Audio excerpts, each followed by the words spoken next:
Golden Iris Productions presents Missionary Family Adventures Beneath the Volcano, from the book by Mark F. Dennis.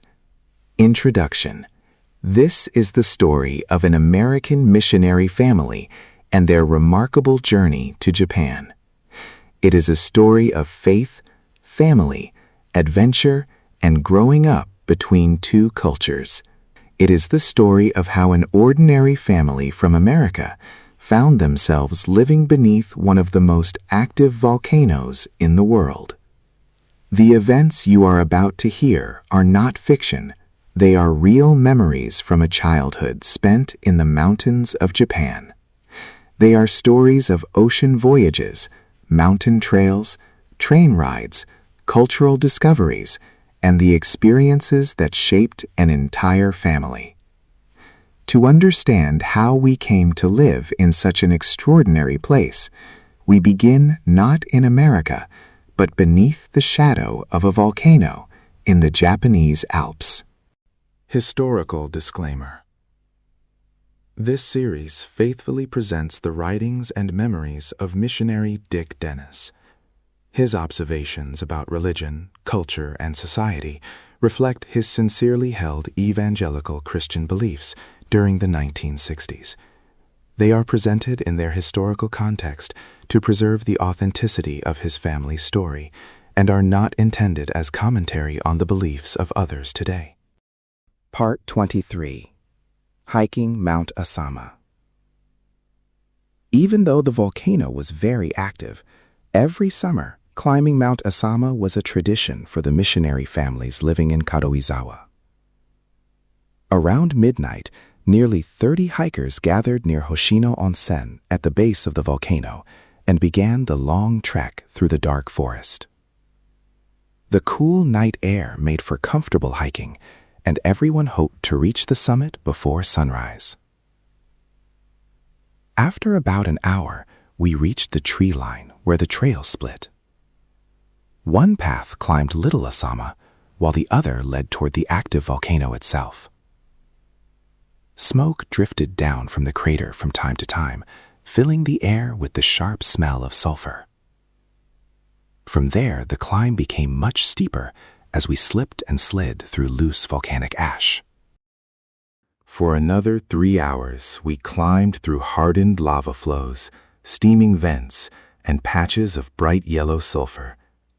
The higher we climbed, the rougher the terrain became. Near the summit, the trail was so steep it felt like climbing a giant sand dune, using both our hands and feet to keep from sliding backward. By the time we reached the summit, the temperature was nearly freezing, despite it being early July. Everyone bundled up behind large boulders to escape the cold wind while waiting for the sunrise.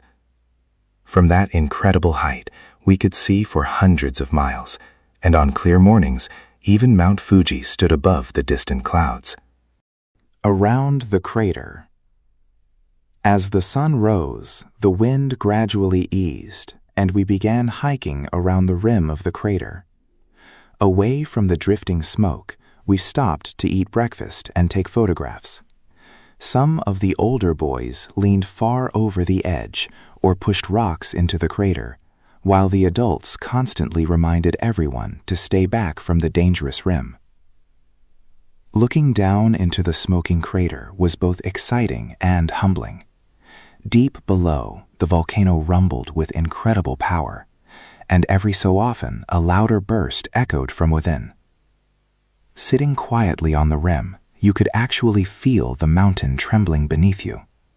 It was a vivid reminder that Mount Asama was alive, and that God's creation was both beautiful and immensely powerful. Down the mountain. After completing the hour-long walk around the crater, it was time to head back down. Some hikers carefully followed the winding trail back toward the parking area. Others, especially the younger and more adventurous boys, chose the shortcut straight down the volcanic slope.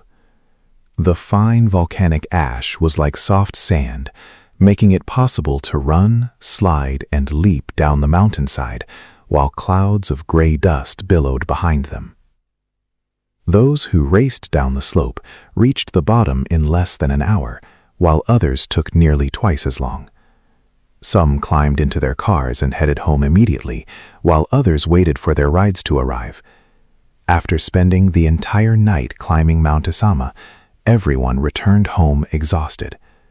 The rest of the day was usually spent soaking tired muscles in a hot ofuro bath before sleeping away the afternoon. A new route. One spring, Dad decided it was time for a new adventure. Instead of taking the familiar trail, he, I, and several other boys attempted to climb Mount Asama from the south side. We left during the day because no one knew if the route was even possible. Starting in Karuizawa, we followed beautiful mountain streams and waterfalls as we slowly climbed toward the Great Canyon below the volcano. Once we reached the tree line, the real challenge began. There was no trail to guide us, only steep slopes covered with huge volcanic boulders. To our right, the ground dropped away into a deep canyon hundreds of feet below. Every step required careful footing as we picked our way upward across the rugged mountainside.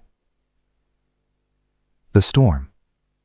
About halfway up the mountain, dark clouds suddenly rolled overhead. Without warning, lightning flashed all around us as heavy rain and hail poured down. There was nowhere to hide. We huddled together beside a large boulder, soaked to the bone and praying the storm would pass. After nearly half an hour, the rain finally eased, and Dad wisely decided it was time to turn back. The heavy rain had transformed the quiet streams into rushing torrents, making the hike back even more difficult. Once we finally reached the road, Dad called Mom from a payphone and asked her to bring dry clothes and towels. While we waited, we warmed ourselves with steaming bowls of ramen and hot green tea. Safe at home again, soaking in a hot bath, we thanked God for bringing us safely through another unforgettable mountain adventure. Western Asama Climb. Mount Asama is made up of one main summit and several smaller peaks. On this hike, we had climbed the western side of Mount Kurofu, above the town of Komoro. Unlike the eastern route from Karuizawa, this trail began much lower on the mountain, making it a considerably longer hike. Dad and I decided to explore this beautiful approach, but never reached Asama's peak due to the storm. The western trail was unlike any other hike around Karuizawa. It wound through lush, temperate rainforests, crossed sparkling mountain streams, and climbed into open alpine meadows. Mount Kurofu forms part of the rim of an ancient volcano, creating a huge natural amphitheater around a broad alpine meadow. Rising nearly 2,000 feet above that meadow stood the active cone of Mount Asama. Wildflowers covered the open grasslands, waterfalls spilled down the mountainsides, and even Japanese mountain sheep could sometimes be spotted on the rocky cliffs above. Part 24. Hiking to the Waterfalls. Another favorite hike began near Mikasa and followed a peaceful trail through the forests toward Mount Asama. The path paralleled a winding dirt road and passed waterfall after waterfall beneath towering trees. Along the way were quiet temples and traditional hot spring inns, making it one of the most beautiful walks anywhere around Karuizawa. The 12-kilometer trail was often muddy, so wooden bridges and boardwalks helped hikers cross the wet ground. One of the most beautiful waterfalls was Ryuga Ishino Taki Falls, hidden well off the main road. Reaching it required hiking rough dirt tracks filled with deep ruts, mud puddles, and washed-out sections, but the effort was richly rewarded. Shiraito and Sengataki Falls. The most famous waterfall in Karuizawa is Shiraito Falls. Unlike most waterfalls, its water doesn't come from a river above, but flows directly out of the base of Mount Asama in a long white curtain stretching nearly 100 yards across. Fed by underground springs, It flows at nearly the same rate year-round and has become one of the area's most popular tourist attractions. Farther along the trail toward Hoshino Onsen lies Sengataki Falls, the tallest waterfall in the Karuizawa area. On hot summer days, hikers often climbed onto the rocks below to cool off in the refreshing mist. After a long day on the trails, the waterfalls, forests, and mountain scenery reminded us once again why we loved exploring the beautiful mountains of Japan. Leaving Japan. After 4 unforgettable years in Japan, it was time for the Dentist family to return to the United States for a year of furlough. Their plans to visit Francis Schaeffer's L'Abri ministry in Switzerland never came together, so on June 13, 1974, they said goodbye to dear friends in Karuizawa and boarded a Korean Airlines Boeing 747. After stops in Seoul and Honolulu, they finally landed in Los Angeles, where family and friends gave them a warm welcome. Waiting for them in California was a well-used 1963 Buick station wagon that would become home on wheels for the next several weeks. Their year of deputation would take them thousands of miles across America, visiting churches and supporters. Before that work began, however, they faced a long summer road trip across deserts, mountains, and the heart of the United States.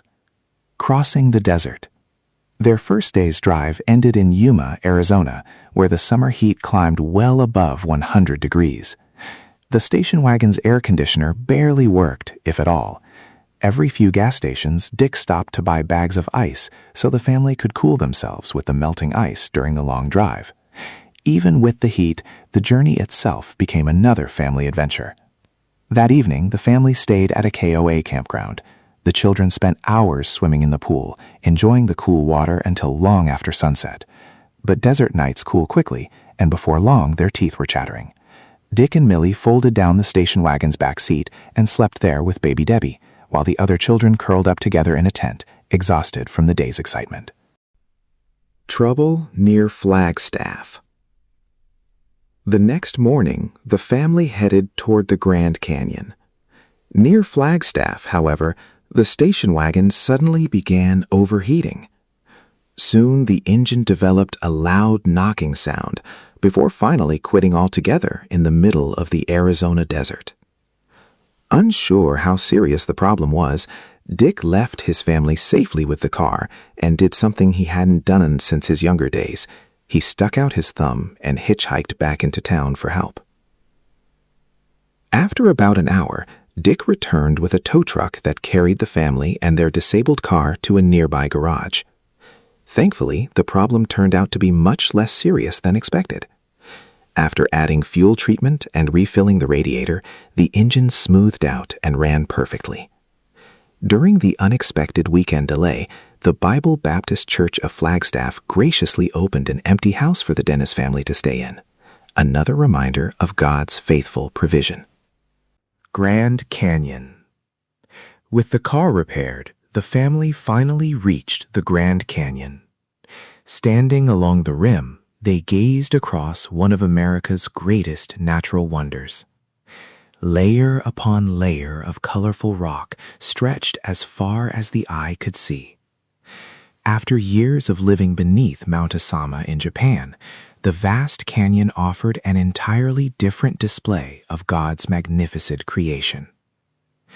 Continuing eastward, they stopped at Four Corners, the only place in the United States where 4 states meet. The children laughed as they stretched their hands and feet into Arizona, New Mexico, Colorado, and Utah, all at the same time.